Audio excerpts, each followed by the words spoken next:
நீ திருட வச்சிட்டியாடி? பாருங்க பாரு அவன. இன்னையில இருந்து உனக்கு மாசம் மாசம் கொடுக்கற 500 ரூபாய் கட்டுடி. இருக்கட்டும். பாவம் என் புருஷனை வீட்டு செலவுல மிச்சப்படுத்தி சேர்த்து வச்சிருக்கேன். அதை வச்சு எனக்கு பாத்துக்க தெரியும். நீ கொடுக்க வேணாம் போ. நீ எப்படி சேர்த்து வைக்கிற? தினம் நீ கடையில இருந்து தயிர் வாங்கினா 25 ரூபாய் வேஸ்ட் ஆகும்னு சொல்லி நைட்டு மீந்து போன பால்ல உர ஊத்தி வைக்கிறேன். குளிர்காலத்துல புது பெட்ஷீட் வாங்குறதுக்கு பதிலா 1000 ரூபாய் மிச்சப்படுத்தி பழைய துணி வச்சு மெத்த தைக்கிறேன். அதுக்கு நடுவுல இந்த பையன் வேற, அம்மா நீயும் குள்ள அப்பாவும் குள்ள நானும் குள்ள ஆயிடுவேன்னு தினம் காம்ப்ளான் வேணும் நடம் பிடிச்சிட்டே இருக்கான்.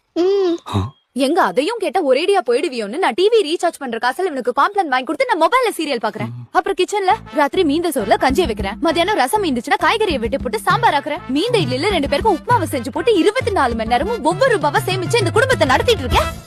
500 ரூபாய் மிச்சம் படுத்துறியா? கொடுக்க தேவையில்ல போ. கொடுக்கற விடு. 500 ரூபாய் பாத்தாது. இந்த மாசத்துல இருந்து 1000 ரூபாய். ஓ தரமாட்டியா? பரவாயில்ல போ.